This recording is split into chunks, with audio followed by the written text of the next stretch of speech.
Well, good morning everyone and welcome to our webinar series today. I'm Brianne, I'm going to be your host and we're here with Sarah. And before we get started, I'm just going to acknowledge the traditional custodians of the land on which our virtual conference is being hosted today and the lands in which you're joining us from. Sorry, I just missed my place. I would like to pay my respects to the elders both past, present and emerging, for they hold the memories, traditions, cultures, hopes and aspirations of the Aboriginal and Torres Strait Islander people. So before we jump in, we do have a number that you can text any questions through to. So that number today, 0455 125 697. And it'll be on the screen. So it'll pop up in the screen as we go. So if you didn't get that down, you'll be able to jot it down again. And I have that phone on me here. So we're literally just going to read your texts as they come in. Right. So Sarah, over to you. Tell us a bit about yourself. Thank you. And thanks for everyone tuning in today. The main kind of thing that we want people to walk away from this session with is just knowing a little bit more about community care or home care and how to access it. As Bree said, I am the service manager for the West Moreton Community Care team. I joined Churches of Christ in January last year. So just a little bit about my background. I won't go on too much. I spent a couple of years working with the Department of Child Safety and then I moved across to mental health and disability sector where I was supporting people to live independently in their own homes. And this is where I really found my passion for community care and consumer-directed care to help people live independently and safely at home. Yeah. So, that's about me. what we're here for. Yeah. Well, let's get stuck in and see where this takes us. And I'm just going to slide through these. So if you just bear with us, we'll get through these. Okay. So tell us, what is home care or community care? Yeah. So home care, generally speaking, it's government-funded services designed for people over the age of 65 who would like to remain living independently in their own homes/communities. So there's two main types of funding to support you to do that. So we've got the Commonwealth Home Support Program. You'll hear me refer to that as CHISP funding. We've also got our home care package funding as well, or HCP. So today we're just going to have a bit of a closer look at these two funding streams as well, so you can get a better of an idea of what all that means. Yeah, absolutely. So, tell us about this, the home support program. Yeah. So Commonwealth Home Support Program, CHISP, which I'm going to refer to it today because it's a mouthful. Oh, acronyms. We love acronyms. So the CHISP funding is designed for people with low-level care needs. So many of our CHISP clients, they live really active and social lives, that they might just need some support to come in and someone do their cleaning, might need someone to come and take them to the shops, do some groceries, transport to appointments, particularly if they're not driving anymore or don't have family members that can support in this way. So it's based on a recovery type model. It's not really designed for long-term care. It's more if you've had a sudden decline in health, and that you need some in-home support, or if you're waiting for, say, home care package funding to be made available as well. So, it's that interim kind of funding. Yeah. So, if you think that you need this care at home, if people are watching this and think, that does sound like what I need, how do you access the funding? Yeah. So initially you have to be assessed by the Aged Care and Assessment team. And then once you've been assessed, they will advise you via post for what you've been approved for. And then you need to select a suitable home care provider. Then. Right. Yeah.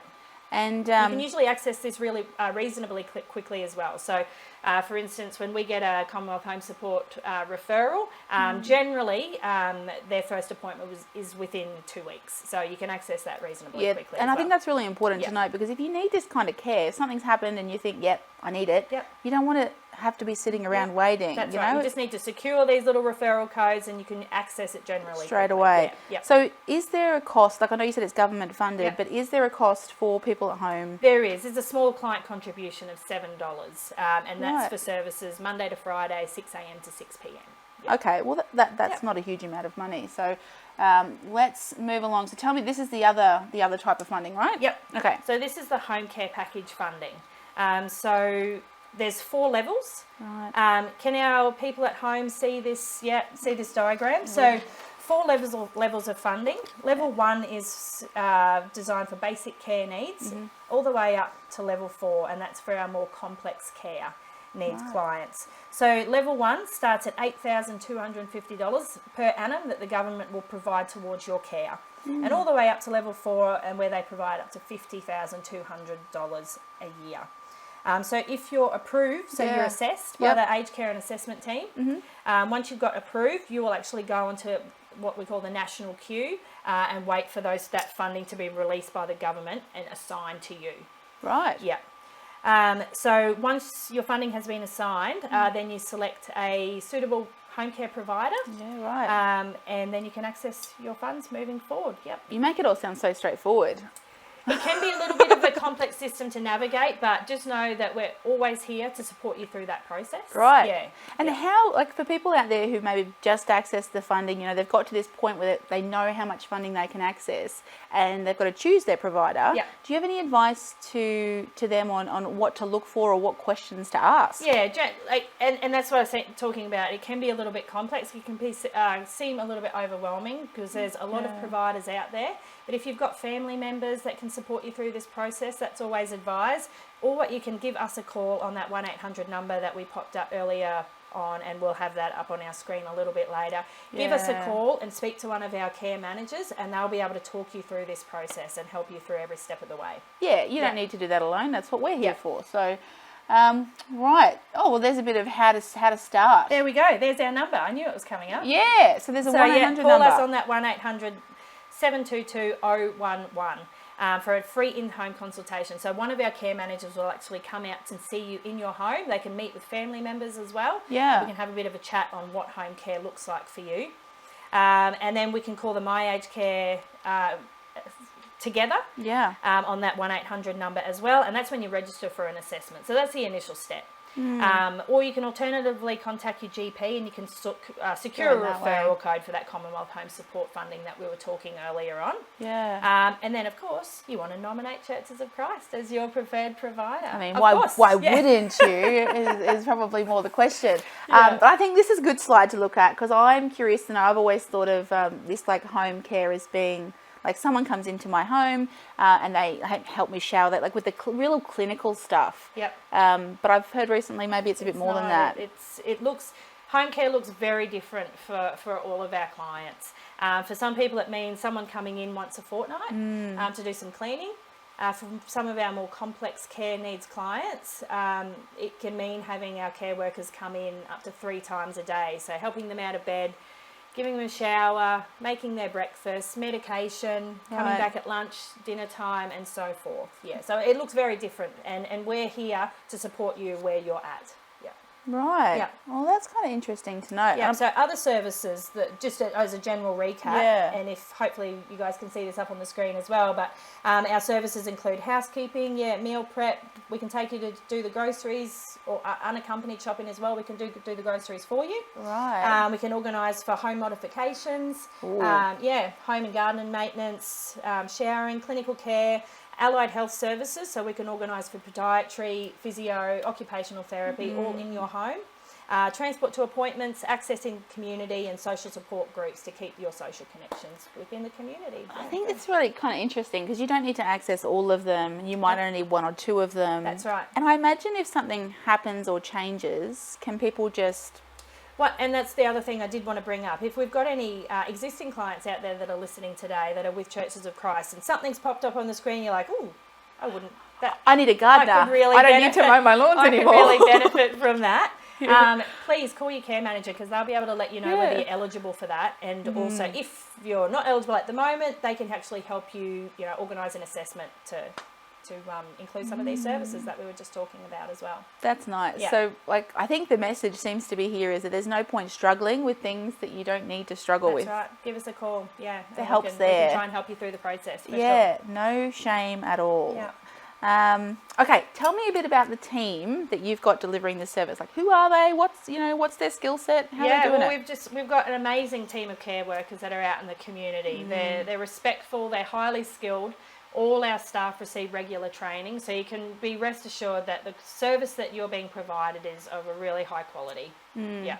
The thing I kind of hear a little bit is like people being able to have your light bulbs changed. Like someone can come in and change your light bulbs, and I never really thought about how difficult that process could be just for someone who's at that stage of their lives. That's right. So just call your local office for sure. Yeah. And how are you managing? Obviously, we've got COVID-19 at the moment, and we just don't know what's happening there. What kind of precautions are your team taking to make sure everyone else is safe? It is. It's a bit of a crazy time at the moment, but we're following strict advice from the Department of Health, and Churches of Christ have actually got our own COVID task force as well that are updating services daily. So some of the things that we've implemented at the moment to keep everyone safe is our pre-visit phone call checks. So before any of our care workers are going into the homes, we're calling each client to making sure that they're feeling well, that their family members are well, that no one's been to any hotspot areas. All our care staff have quality PPE equipment. We are social distancing where possible.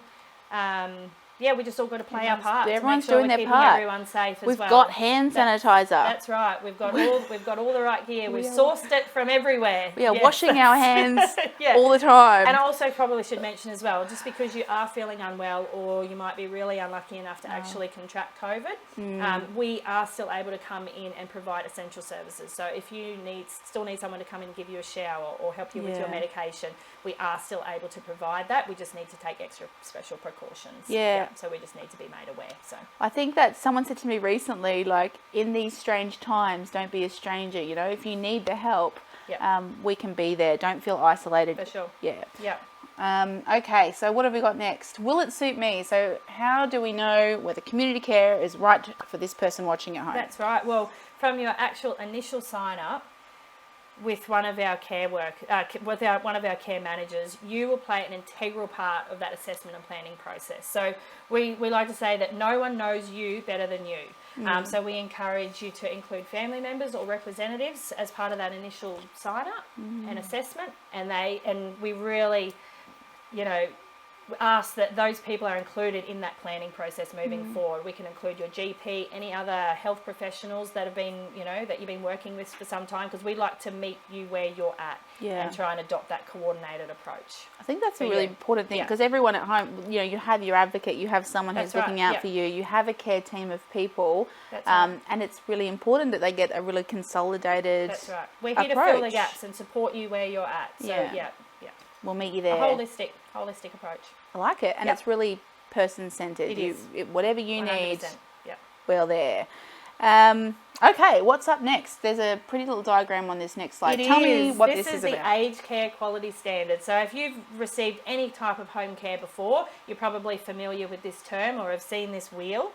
So this is what the aged care quality standards apply to all aged care services, including residential and home care. Flexible care, and also that Commonwealth Home Support Program that we were talking about before. So the focus is really on quality outcomes and to make sure that consumers and their families can know what to expect from us as a provider. So this is what's guiding our practice. That's nice. And does this apply to every provider, or is this just Churches of Christ in Queensland? No, everybody. Oh, great. Yep. So this is what's guiding everybody. So if you're with someone else, they need to be doing these things as well. It's all about quality. So tell us about the focus. Well, the focus of the aged care quality standards is consumer dignity and choice, and that's at the very centre of everything that we do. And on that wheel, that was right in the middle there. So that's that's the heart of everything that we're doing. So clients must be supported to take risks that they choose. Consumers are partners in planning their service and care. We must be inclusive of all clients and value their diversity. Clients are supported to make decisions, and consumers must feel safe and comfortable with the care that they're receiving. So that's good. That's a quick recap of the aged care standards. I think it's interesting, Churches of Christ in Queensland, if you haven't worked with us in the past, we do welcome everyone. We are a faith-based organisation, but whatever your faith or not faith, we do welcome you with open arms. So I think that's really important to know. Yeah, for sure. Exactly. And we might not be the biggest or the most well-known provider, but so many of our clients say that they love how personal our service is. We really try and limit the number of care workers that you've got coming on a regular basis. Some of the other really nice feedback that we get is that Clients really appreciate the fact that we give like an estimated time of arrival as well, as opposed to just sitting around and waiting all day for their service. Yeah, because I know if I call a plumber and then I've got to make myself available at home for like half of the day, so that's not the case. Yeah, no. So we like to give an estimated time of arrival, so you can actually go about and plan the rest of your day as well. Yeah, I've actually heard that there's an app. You've got. Is it an app for you guys? No, that's one of the services you've got an app for where you can kind of keep in touch with care. Yeah, no, that's not. That is a different. Yeah. There you go. Okay, forget what I just said. Not happening. And that also that their care manager is so readily available as well to talk about and discuss any issues or whatever. Or, you've got as you go. Yep, changing needs. Okay. So, yeah, if we just our care managers have also offer a wealth of knowledge and experience. In the aged care sector, and we're really excited about the prospect of welcoming new people into the Churches of Christ community family. I know. Now you're out at Ipswich. We are. Yep. Whereabouts can people access this service? Like how far? The list is too long. We're everywhere. We're spread out. Probably but just visit the website. Visit the website or call the number. Or call that 1-800 number, and they'll be able to guide you and tell you where your local office is. Yeah. Where you're at. Yep. Now you've seen that mobile number has been up on a few of the slides now. Yep. So I'm just going to check the phone. Let's see if anyone sent any questions through. I'll let you answer. One of the questions that we have written down here is, how can you prepare for your ACAT assessment? Like for people who haven't done the ACAT assessment, what do people need? What do you need to know? So we briefly touched on it before, but you can contact us and request a free in-home consultation. Because it can be a bit of a tricky system to navigate. So we can support you. Get any family member representative to help you through that process as well. Yeah. Because the more support you have, the better. And the assessment team can get a really clear picture of your current situation and the support that you need. Yeah. That's and we can actually be there during that assessment process as well when the ACAT team come out and see you. Yeah. Once you've done that ACAT assessment once, do you have to do it again later on? Or? It's dependent, Sometimes, you'll get reassessed. Yeah. Okay. So if your needs change. We can request a reassessment for you if you're an existing client of ours. Oh, that's good to know. Yep. Okay, no one has texted in. I'm very disappointed that no one has any questions. But I do have questions here. I know you're all thinking it, so I'm going to ask it. So can I change providers if I'm not satisfied? So if you're with a different provider and you're thinking that we might be the ones? Yeah. So, the short answer is absolutely yes. It is your right as a consumer that for home care package funding and ticket, you can take those package funds wherever you choose. So if you're not receiving a service if you're receiving a service that you're not entirely happy with, give us a call and we can talk you through that process. And I imagine, I don't like filling in forms and making calls after calls after calls. I imagine it'd be a complicated process. Like, how complicated is that? No, it's not overly complicated at all. Not for the consumer. Yeah, nice. Yeah. And hopefully, a lot of that stuff is administration is done in the back end. So if you're not happy, give us a call and we can talk you through that. Yeah, happy days. Great. And this is one I've already asked, was the COVID, keeping people safe during COVID. So I've already asked that question. And I had another one here. Should I agree to have an assessment of my needs? How quickly can I access the funding? Well, it's depending on what type of level what type of funding you've been approved for. But we generally say the sooner you get assessed, the better, because people can wait a significant amount of time to be able to access funding. So you might not feel like you need support right now, but the quicker that you're in the My Aged Care system, the better, we say. So, give them a call, request an assessment, get into the system, and that's kind of what we suggest. I know we were talking just before we started our webinar about, what is the reason why people aren't accessing the help? Because I know a lot of people out there who could access it are choosing not to. And what would you say to those people? Like, if there's something holding them back? Well, there's no shame in asking for help. I think that's one of the bigger things for some of our new clients. They didn't think that they would be at this stage, but there's absolutely no shame in actually asking for some sort of help. So give us a call. It's a confidential phone call. All your information is stored very privately. Give us a call. I think we're both mums, and if someone offered me some government funding help with my housework, I would say yes, please. So, I wouldn't be ashamed to ask for help at all. Well, is there anything else that we have to add that we haven't talked about? I think so. And I'll just check again in case someone has actually texted. I'm really disappointed.